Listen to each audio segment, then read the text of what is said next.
Mabuhay! Now, let's talk about criminal law. But first, let's define it. Criminal law, as distinguished from civil law, is a system of law concerned with crimes and the punishment of individuals who commit crimes. Thus, wherein in a civil case, two parties dispute their rights, a criminal prosecution involves the government deciding whether to punish an individual for either an act or an omission. A crime is an act or omission in violation of law prohibiting said action or omission. But what criminal law can be connected to our industry, which is the tourism industry, which is sexual harassment, is one of the criminal offenses that we can connect in the industry. Sexual harassment is a type of harassment involving the use of explicit or implicit sexual overtones, including unwelcome, inappropriate promises of rewards in exchange for sexual favors. Sexual harassment includes a range of action from verbal transgression to sexual abuse or assault. If someone is abusing, insulting, or otherwise harming you on a regular basis, it's called harassment. Cruel and usually annoying harassment is also illegal in some cases. Furthermore, let's give an example in the tourism industry. One example in the tourism industry is when a tourist in Isla Reta Beach Resort in Samar Islands, a transgender woman named Shannon Gonzaga, reported that she experienced discrimination from the management of the establishment after she was prohibited from using the women's bathroom. Shannon Gonzaga is a transgender woman. When we say transgender woman, transgender is a general term that describes people whose identity or gender identity or internal sense of being male, female, or something else does not match the sex they were assigned at birth.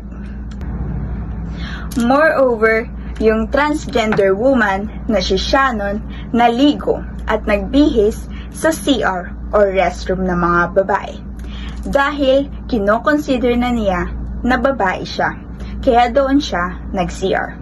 Ang akala niya ay okay lang doon mag-CR dahil ika nga niya, I am a girl. Moreover, the management said that the common shower rooms or areas don't have separate cubicles once inside. In line with this, they said that some of their female guests do not feel safe or secured sharing these facilities with transgender women. Ang sabi pa nila, maraming babae ang nagko-complain dahil kasama nilang ang mga transgender na gumagamit ng CR ng pang-babae. Kaya naman, ang management, sinabi nila na the management has no facility yet to cater to the transgender's demand for a separate shower rooms. But, a lot of comments from other people when Shannon, the transgender woman, posted his disappointment on Facebook, wherein one of the comments, "It is painful that we, trans people, continuously receive this hostile and transphobic treatment. Why do we have this constantly fight for spaces that cisgender people enjoy?" It's said by Habidjan said. Another comment is, "What an irony, not accommodating transgender is already a discrimination.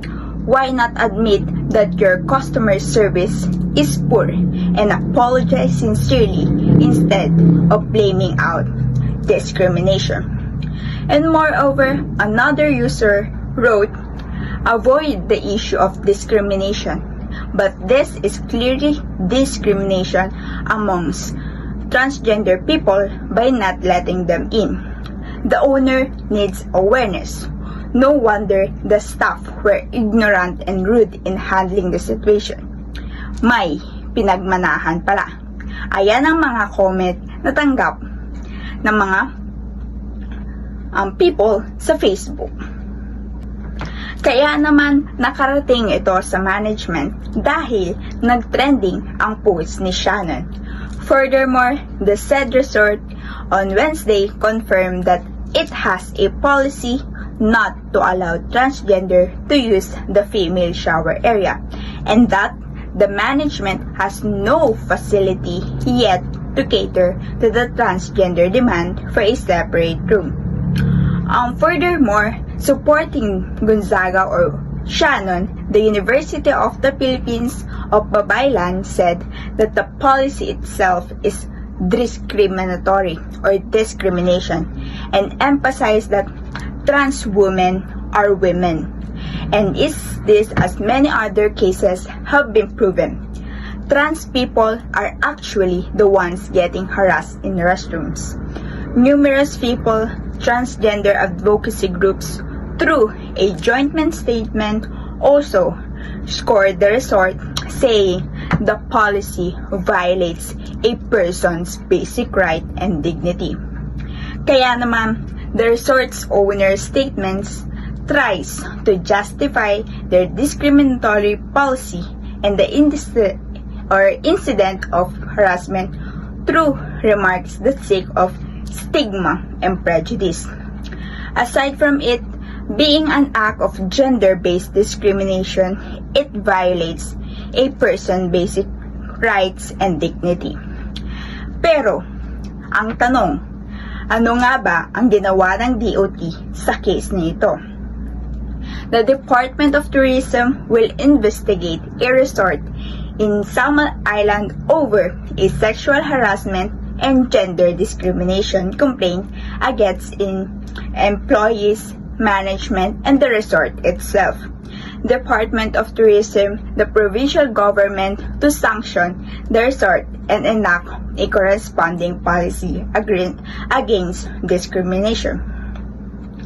So, ang sexual harassment ay may katapat na consequence, which is Republic Act 7877, the Anti-Sexual Harassment Act of 1995. A person who violates the provisions of the law shall be penalized for imprisonment of not less than 1 month nor more than 6 months, or a fine of not less than 10,000 pesos nor more than 20,000 pesos, or both such fine and imprisonment as discreet of the court. An act arising from the violation of the provision of this act shall prescribe in 3 years.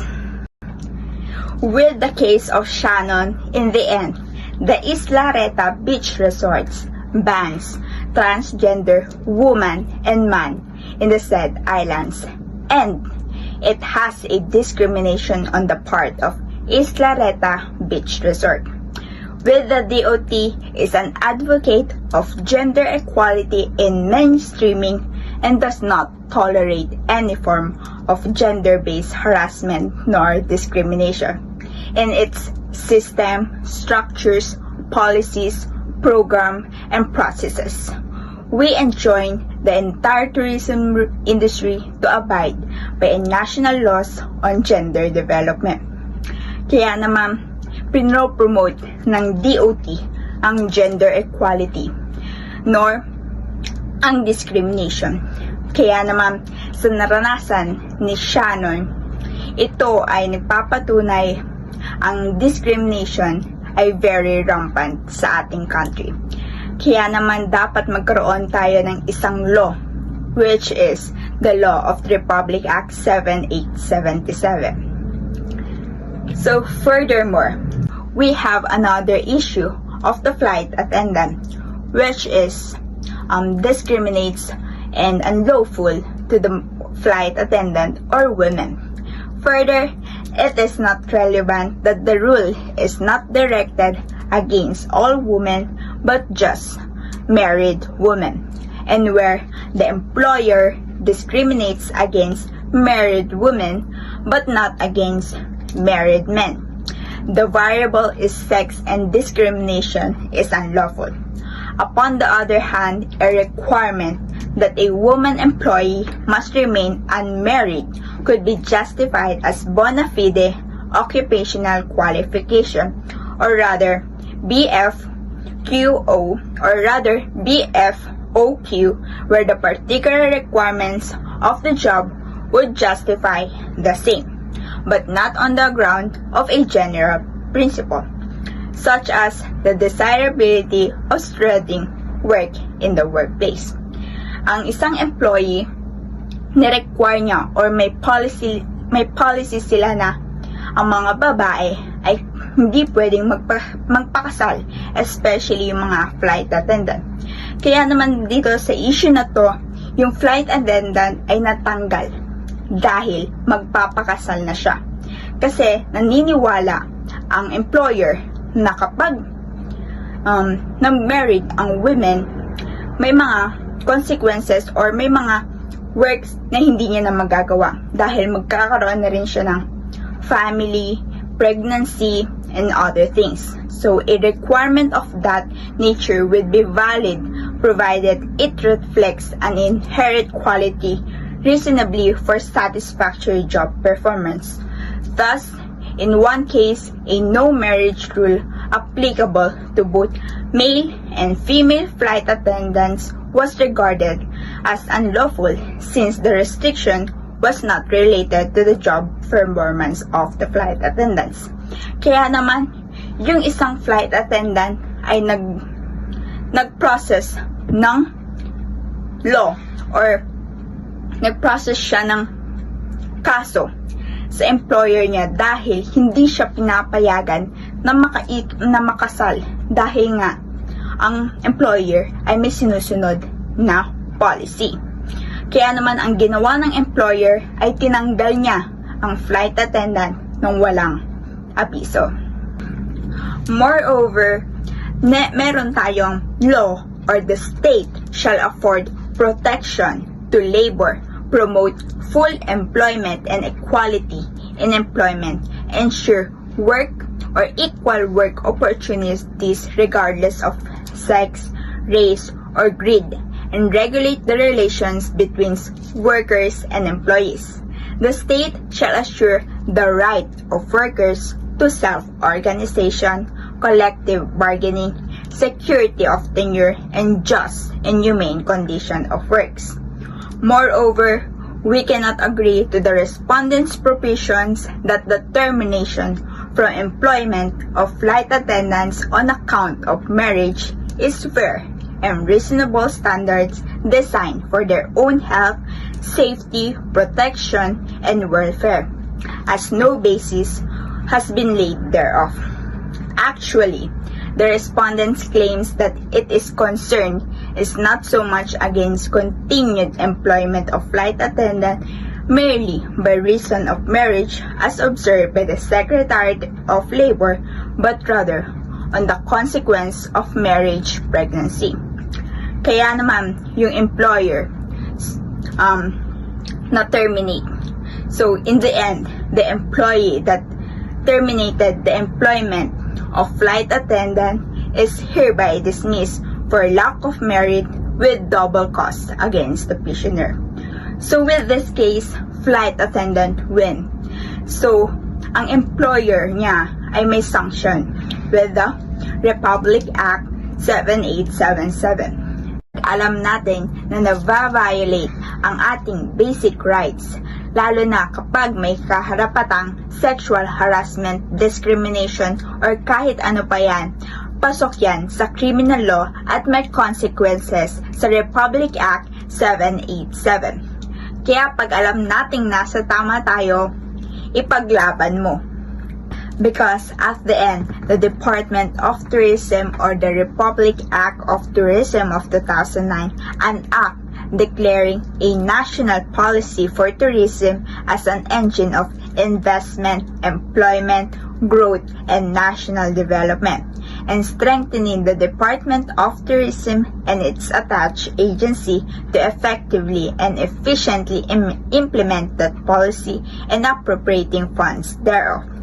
So the state declares tourism as indispensable element of the national economy and an industry of national interest and importance, which must be harnessed as an engine of socio-economic growth and cultural affirmation to generate foreign investment, foreign exchange, employment, and to continue to mold a sense of tourism. That's why tourism is very important, and the policies or exceptions with sexual harassments, discriminations must be avoided in this industry.